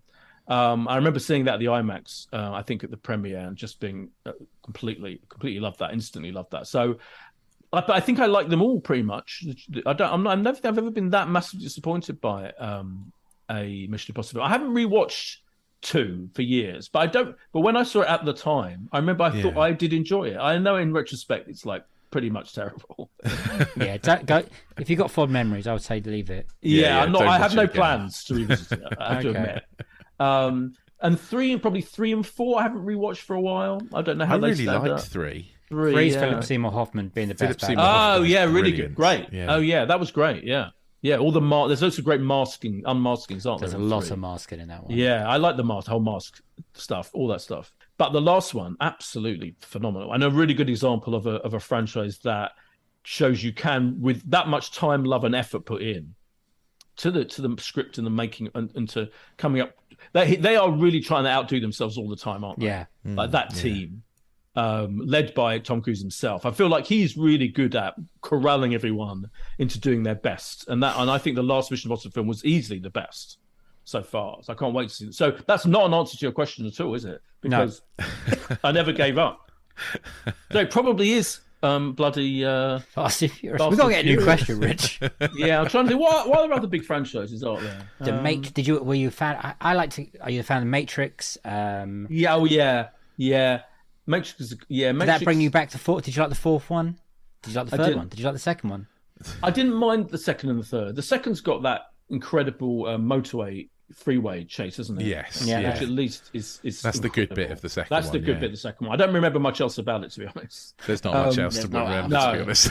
And the 3rd one, I just remember it being like taking so long to finish. The 3rd one's like an entire film of the last Lord of the Rings thing, where it takes 50 minutes to finish. I think everything is like, where was this going constantly in the end of the 3rd one. The 4th one just felt a bit cheap to me. When you say cheap, we mean shit.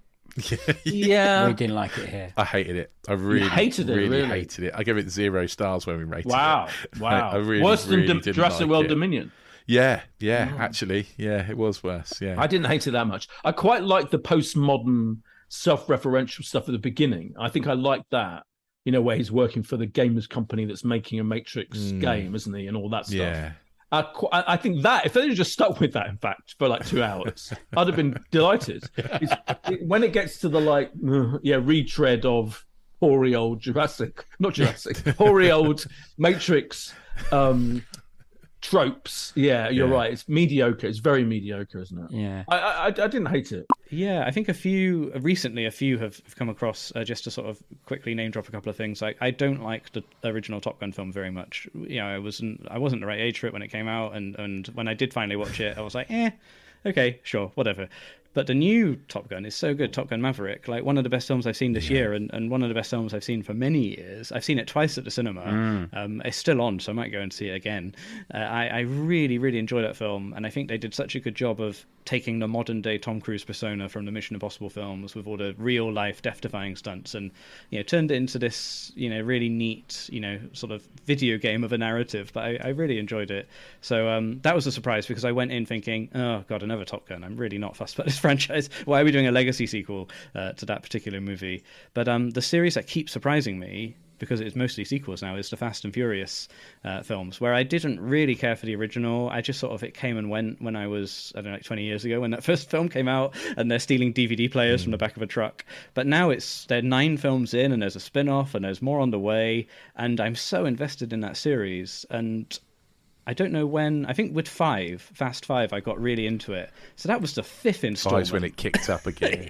Yeah. There and that 5's, yeah. It's They change it, don't they? They change the rules. They turn them into the characters totally changed. The scale increases. They're way more cinematic. They bring The Rock in, who's just oozing with charisma, and yeah, I really got invested in the family with Fast Five. Oh God! And then I've hung around for all the other ones. I enjoyed 6. I really liked 7. 8 was fine. 9 was a good time. You know, Hobbs and Shaw was a film, and yeah. I like Hobbs and Shaw. I think it's all right. Hobbs and Shaw is a film I watch in an aeroplane. Oh, great plane film. That's yeah, great plane. Or like a Saturday afternoon film.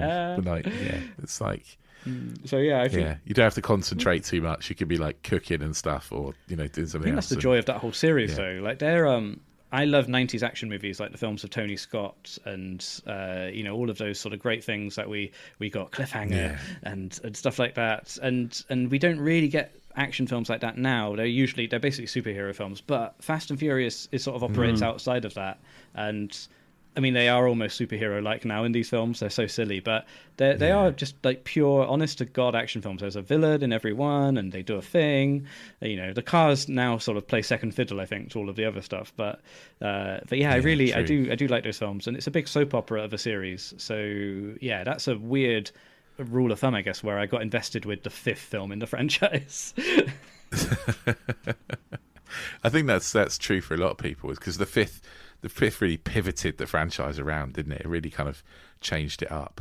I mean, the first one's basically Point Break with cars instead of surfboards, and then 2 just is forgettable, and then 3. I like 3. I like Tokyo Drift, and then 4 goes back to being a bit forgettable again.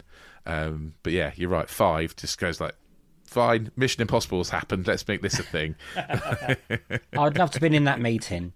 I'm just sitting down and going, okay, what can we do for the 5th one?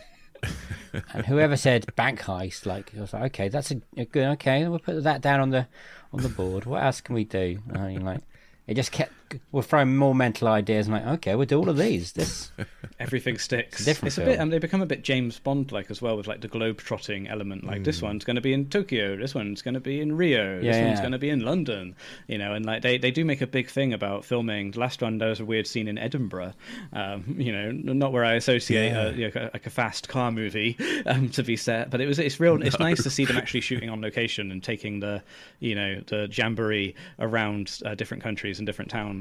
Yeah, that is true. I feel like they got to a point where they're like, "There's no idea is a bad idea." Yeah. The franchise absolutely. might as well be called "No Idea is a Bad Idea." And it worries me of where the 10 part 1 and 2 are going to go, because I didn't really enjoy 9. They've been to space. They've brought down a submarine with cars. Like, where do they go now? Yeah, I mean, it's. Have they done stuff in the desert? Desert driving? Like, I know they've driven like 2.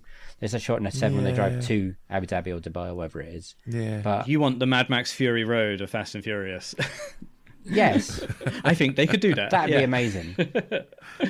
All driving. I don't know. I'm sort of like, they're just like these. Like, I'm not like counting down the days for another Fast and Furious, but when one comes out, I will go day one. That's that sort of Friday night thing I was talking. Like, I'll go day one. I'm afraid, Sam. I don't know if you know it. But you are counting down the days. Yeah, I'll be there day one. Whenever day one is, though. You know, like if day one was tomorrow, I'll hop out. I can happily live my life until that moment comes, and then I'll get the beacon that will light the bat signal, and I'll be at the biggest screen possible, the local IMAX to see that film. Yeah, they have to be seen. What was your dream sequel? My dream sequel you've had before, I think, is E.T. Never had that as a dream sequel. Not had as a dream sequel, no. Well, this is going to be interesting. It's because I watched E.T. very very recently with my little boy, and it hits the same marks that E.T. did with me when I first watched it. In that he was magic, upset at the bits where you're supposed to be upset, and he was excited at the bits where you're supposed to be excited, and that's quite rare in films now. I don't know whether you find it. That is to watch a movie and still be hit by those marks and have that colour in a story. It's not seldom made these days, I don't think. But it's such a good film, and the reason why I chose it is because of the treatment for E.T. 2 that was made by. The woman who originally wrote the treatment. Oh, right, okay. It exists, is it? There is a treatment. I printed it off.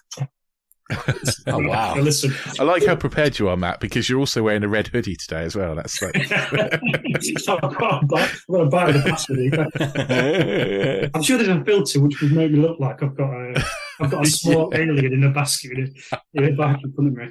But this is the treatment for ET2. It's called Nocturnal Fears. By it says story treatment by Steven Spielberg and Melissa Matheson, who wrote the original. But I'm going to read you the first paragraph, right? Okay. See whether you're not on board for this. Actually, first 3 paragraphs. Change that. In the night sky, there is an emotion churning about. It's really, really badly written. I'll tell you how badly written. In the night sky, there is an emotion churning about. The stars twinkle blankly, expressionless, as if to say that something is wrong. There is a slight breeze disturbing the treetops, or is it? Through gnarled branches, we gaze upon a familiar sight. In what seemed like only the blink of an eye, something has penetrated the night sky and nearly avoided our attention. A small noise, followed by streaks of stray light, further acknowledge its presence. The door is being opened on the giant ornamental mothership now resting in the forest clearing. A door opens and extends outward to make a ramp. Light pours from within, and a figure emerges as a silhouette. The creature moves in a familiar fashion, a waddle. I mean, I'm on board with that. So far, basically E.T. Absolutely. And then it goes a bit sideways.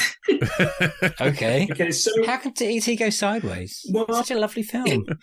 Well, if I tell you that one of the strip notes that immediately follows that is there have been numerous reports of unexplained cattle mutilations in the surrounding countryside. Oh, okay. Yeah. They're ravenous, are they? Well, it turns out that that's not E.T., you see. That's an evil version of the alien from his planet. Oh, and okay.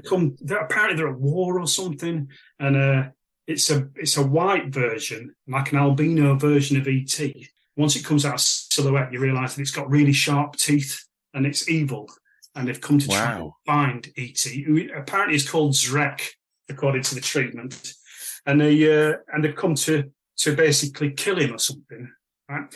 But it goes more sideways. This is the reason why this wasn't made, by the way. When I saw it was called Nocturnal Fears, I was thinking it was like it sounds like a David Duchovny soft porn. Yeah, it does. But apparently it's much more sort of nasty and horror based than that. Apparently the evil creatures are carnivorous. I'm just reading bits out of the treatment here. But they managed to get Elliot draw into the woods and try to get him to tell them where E.T. is, basically. So what they do is they don't accept the truth in their responses.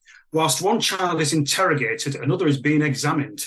Gertie is crying and calling for her mother and for E.T. The others endure. The pain is tremendous for Elliot, and he breaks down and begins screaming for E.T.'s help. I told you it was dark. Wow. Yeah, Jesus. Gertie's the sister. Elliot blacks out, but the echoes of his last cry can be heard from a distance. At this point, we follow up with the echoing cry for E.T. into the cosmos, where the painful cry seems to die. So basically... Jesus, that's bleak. So basically, so Elliot is being probed, or whatever aliens do, on a ship, whilst being tortured to try and get information about E.T. He then cries out in pain. E.T. hears it from across the cosmos, but then E.T. apparently fires up the speak and spell again, and it reads, E.T. Elliot, I'm coming, or something. So E.T. and E.T. appears, this is according to the treatment, appears for the last 5 minutes of the film to save the day, which and apparently kicks these evil aliens' arse. I've just got an image of like E.T. with like a massive machine gun and bullets. Yeah. So it's Scorsese's The King of Comedy. Nice. This is a great choice. The King of Comedy, which is coming up on 40 years old. Really? And holds up. Yeah, next year it'll be 40 years old. And it holds up better than ever. Like, oh, shit. Every time I watch The King of Comedy, I'm like, oh, it got better. How did it get better? For people who haven't seen A King of Comedy, De Niro plays this guy who wants to be a stand-up comic called Rupert Pupkin, but he's obsessed with a chat show host played by Jerry Lewis, and he waits for his autograph after shows and stuff like that. And he really wants to be a stand-up comedian, and he knows he'll be just brilliant at it, but he's never done a gig. And one night he manages to get a conversation with Jerry Lewis, and he's like, look, I'm 34 years old. That was depressing the last time I watched it. And I went, I'm 34 years old. It's getting to the point where it's too late. And I know that I can do this, and I just need someone to give me my big break. And Jerry Lewis very kindly says to him, look, send your tape of your stuff to the office, and we will definitely get someone to listen to it. And if we like it, you'll definitely be on the show. And De Niro, and he says that to be kind and to get this guy out of the car. Yeah. And De Niro gets obsessed with this, and he's recording himself at home doing his stand-up and then playing laughter off a tape. And he's friends with like a stalker of Jerry Lewis, played by Sandra Bernhard, brilliantly. And they end up hatching a kidnap plan. They kidnap Jerry Lewis to make him put the ransom is they have to put De Niro on the show to do his stand-up. And it's a lot like Taxi Driver. Like, he's a kind of Travis Bickle-esque character. But my spoiler is, the ending is he does get to go on the show, and he's a hit. Yeah. Like, they love his hack, bad comedy, and he goes to prison for the kidnapping and comes out a huge star.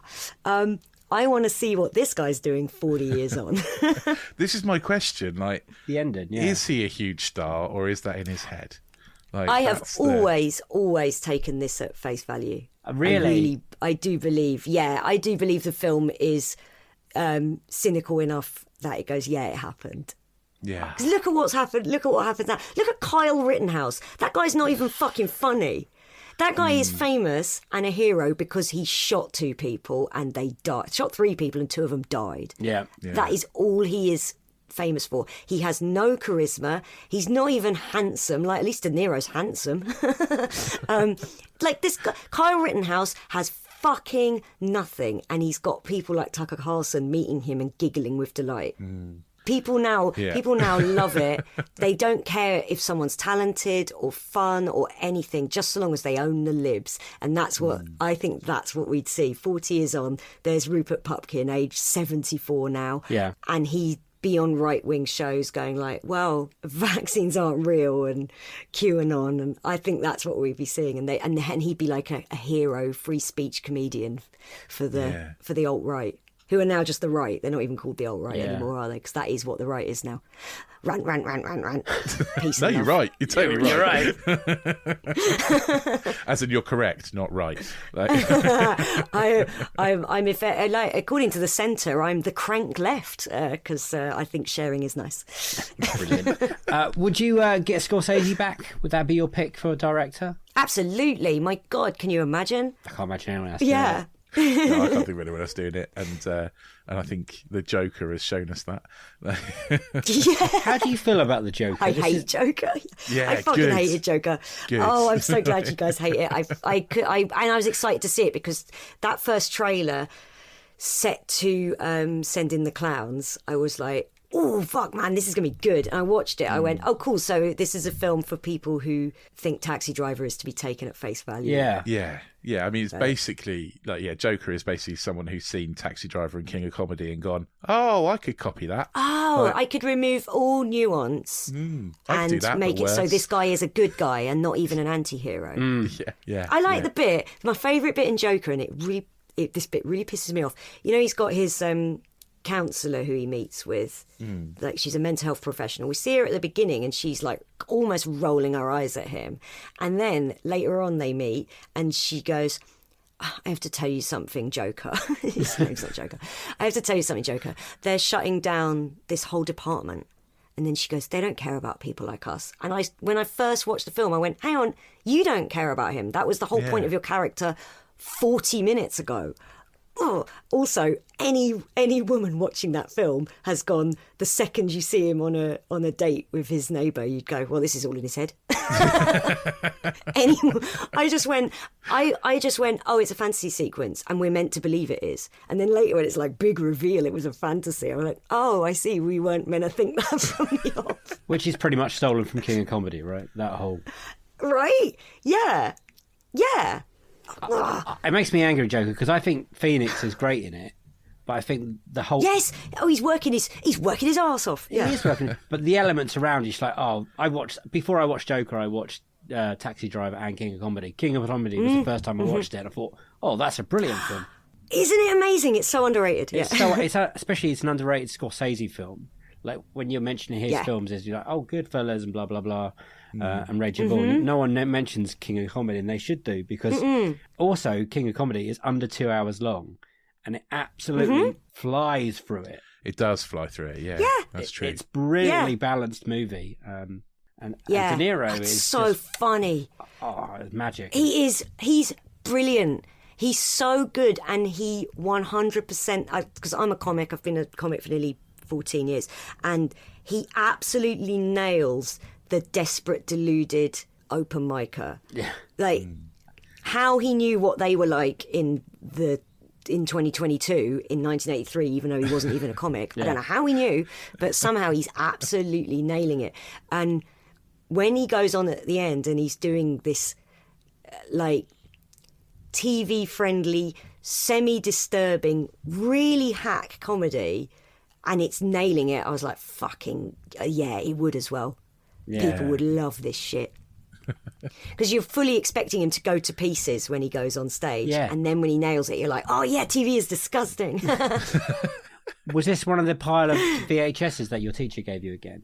This is one that I actually ended up buying myself. I had to order it. I remember going into, Our Price?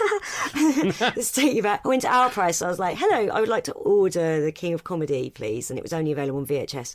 So I had to wait 3 weeks for it. Yeah. Yeah. I think I did, and then I watched it, but it was all around that time, yeah. Booksmart is a film that I adore. It swept the board at the Girls on Film inaugural awards earlier this year or last year. And it really is, I think, ripe for a sequel, because number one, I think comedy sequels work really well, because when you try to get some kind of deep plot about, from a drama or a sci-fi or an action film, the stakes are higher. I think it's probably quite not simple, but more manageable to get a great comedy, because everything's relying on the characters and their interaction with each other, and the kind of shorthand that you've developed with an audience who's got to know and love those characters. So I'd love to see Beanie Feldstein and Caitlin Dever come back together, whether it be because obviously the first one was set when they were just leaving school, and they were having a great night out. And I was thinking about how I'd like Olivia Wilde to do this, because I do think it should be Olivia Wilde once again. Let's not give this one to a guy, okay? Yeah, yes. Can you imagine 100%. If they went, bye Olivia, we're just going to get some dude to do this. But yeah, so if she does it with the same writer, who is terrific, the obvious thing to do in a way would be to have them at university or college, as they call it. But then I thought, would it maybe be more interesting to do it in a few years down the line, when they're in the workspace and some kind of interesting event brings them back together, and probably some kind of form of tension, because that's what people do when they write in plays. But I just think those two, we had them on, I think, episode 14 of Girls on Film, and those two together are just dynamite, and they're such good friends in real life and got on brilliantly. So the hope is that there wouldn't be any kind of Basic Instinct 2 kind of fallouts here, no frostiness here. And I just think, it also, because this film didn't do as well as it should have. I'm sure you'll agree it's a tremendous film. And it's incredible. Amazing. It's so good. funny, so charming, so heartwarming, so brilliant, so effortlessly strong in terms of representation. Great cast. Everything's right about this film. So this could be an example of, if they did a smash hit sequel that did even better, then Booksmart would start getting more of the numbers that it deserved in the first place.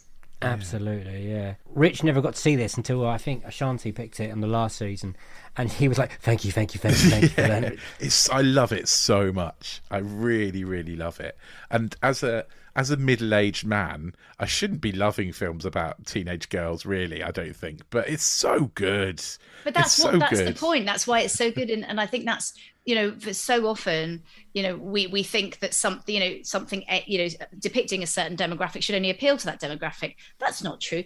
As a woman, I grew up being asked to identify with men in 90% of films, and I got used to it. So it's about time that we all got used to the idea of identifying with people that we're not the same as in real life. That's what cinema's about, right? Yeah, definitely. You're absolutely right.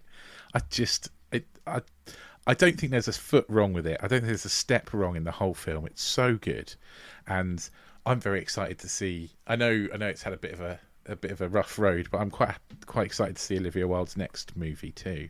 Because Don't Worry, Darling. Yes. Yeah, I haven't seen it. I'm excited to watch it. Good. And I don't care about all the nonsense. Exactly. What a load of nonsense. And again, that's kind of gendered reporting, pitting women against each other. Let's focus on the fact that it is a very intriguing, very stylish, very atmospheric, and very sort of ripe for discussion movie.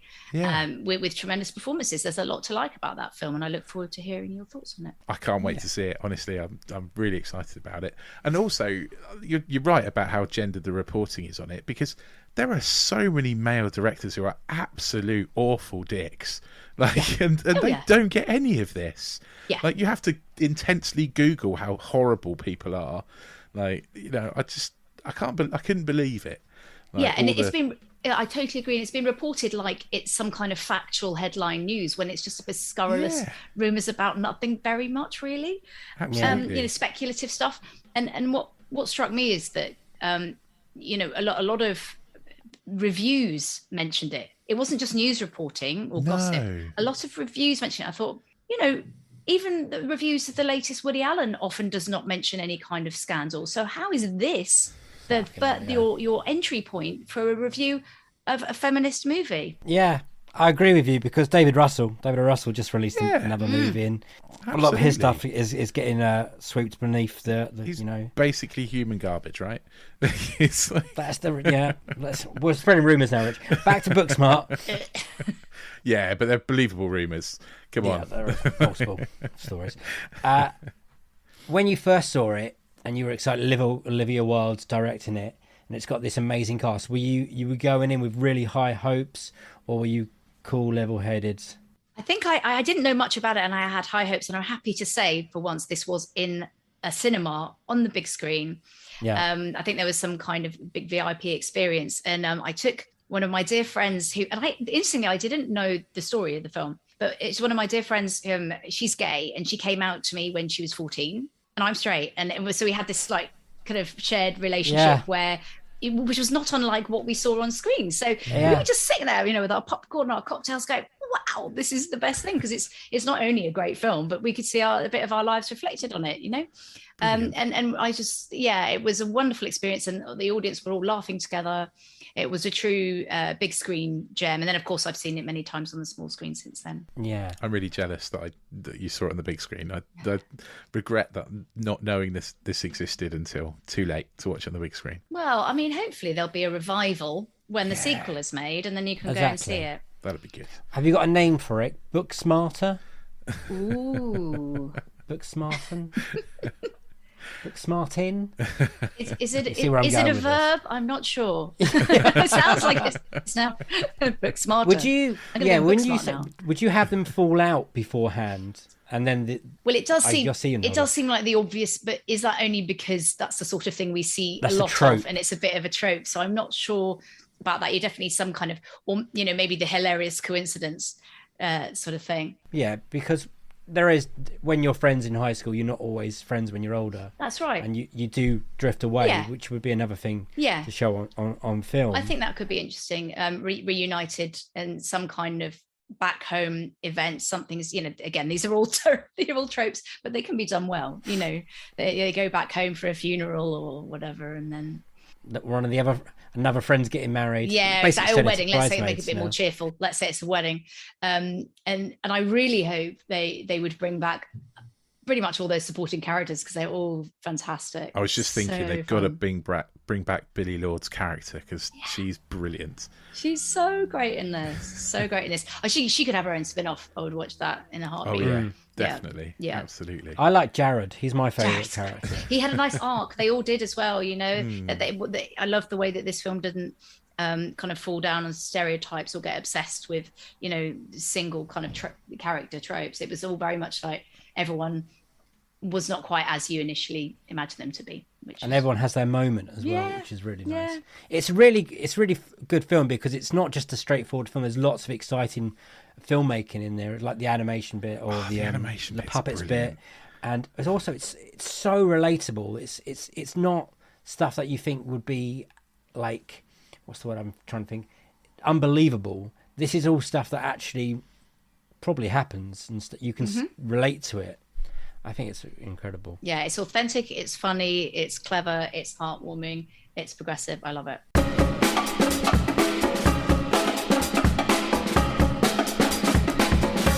And those were everyone on season 4's Unequal Sequels. We did it. We've done it. 4 seasons, Dave. 4. Amazing. Oh. I think we're like the Fast and Furious franchise. In the 5th season, we're going to get actually good. Don't say that. People might think we're good already. We're good already. We are, yeah. We're good already. I think we're now. Some might call us consistent. We're definitely consistent, I would say. But that one felt. I'm not gonna lie, Rich. Felt a bit harder. And yeah. I don't know why. Maybe just because recording around Christmas, coming into editing around Christmas. Yeah. It's always a little bit more stressful. I think also we got really far ahead. We did. And we were really happy, weren't we? We're really far ahead, and then we slowed up a bit. So I think the thing is, don't slow up when you're far ahead with your recordings. I think is the key. Because I was always on top of the editing, slightly though. Tighter at the end, wasn't it? Yeah. Well, we did have someone, and they sadly had to drop out, so we had to emergency call someone in, and that person we emergency called in was brilliant. Yes. So, yeah. True. But it did make my life a little bit more hectic with the edit. But apart from that, it's all good. Rich, I'm going to ask you the big question. Let's not fuck it up this time. Who do we have on season 4, and can you name them all? Okay. I'm going to try and go from the beginning and do them in the right order. Oh, are you? I'm going to give you a helping hand here. Because we didn't record them in the right order, so it might be slightly different. Also, episode 12 was the big Christmas special part 2. So I've only got 11 to remember. 11 to get. And don't drop anyone out this year, because last time you have done in the past. Yeah, sorry. You know who you are. I'm sorry. For people I've forgotten in the past. Okay, episode 1, Ethan Lawrence. Brilliant. Bingo. What man. Going to see him in Last Dance, Mike Myers, whatever it's called. Magic Mike. There we go. Can't wait. Episode Lovely 2, man. Boyd Hilton. Also a lovely man, very funny, knowledgeable. Wow, we had a good time on that one. We did. Episode 3, Jamal Ford-Robinson. You just about kept your shit together there. Yes, I did. Yeah. Because you're a big fan. You're a Gloucester rugby fan. Yeah. Don't know if we jinxed him because he did get horrifically injured and hasn't played since he's been on the podcast. So, no, but do you know what he has done since we've spoke to him? He's rewatched Blade Runner 2049, and now he's like 5-star movies. You know, he rates his on IMDb list. He's gone nearly like top tier. I noticed that he's changed his rating system. So yeah. I think he's on Letterboxd now. Okay, next. A big deal. Right, next. Anna Smith, next. You're wrong, but we can talk about Anna Smith. Who have I missed? Oh, I know who I've missed. I missed Tom Davies. Tom Davies from the Proper Mental podcast. What a lovely man. I just got them the wrong way round, basically. That's fine, yeah. All. But his worst pick was Back to the Future 2, and I still think he's a mental man for suggesting that. Anna Smith. Yeah, Anna Smith next. One of the worst sequels we've ever watched, Basic Instinct 2. Oh, what a privilege to talk about that movie with Anna. From Girls on Film podcast. Go check that podcast out as well. Absolutely. Keep going, mate. Keep going. You're doing well. Now it gets tricky. Yeah, it does get tricky. I'm going to say Sam Clements. Yeah. Yes. 90 minutes or less film festival podcast. Lovely. to chat to Sam. We love his podcast. We think we do. And Sam, if you're listening, if you ever need a guest, I would love to go on that podcast. We're on. We thought we made a sequel because there was a bit of hoo-ha when The Holiday 2 was announced, but it turned out all to be bullshit. Yes. So, yeah.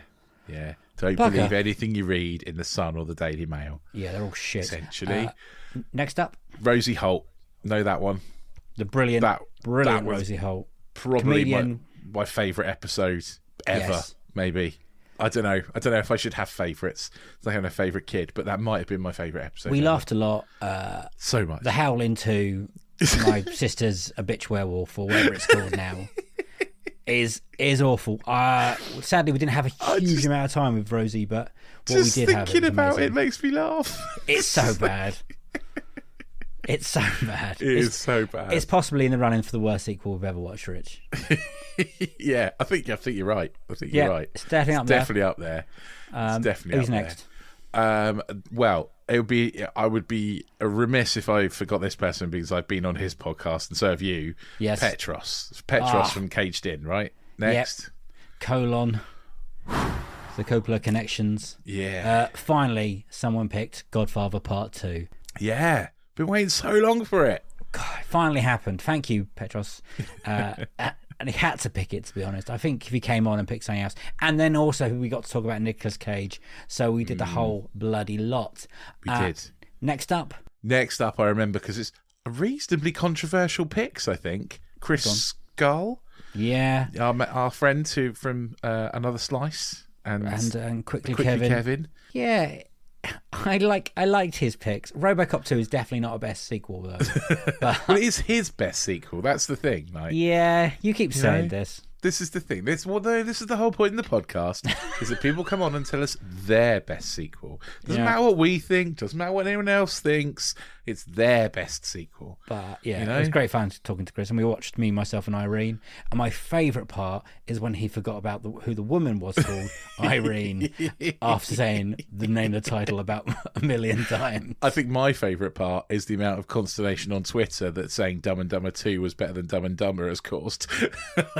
There are a lot of people who do not agree. Because the people on the internet are right on this occasion. They're right. It is rubbish.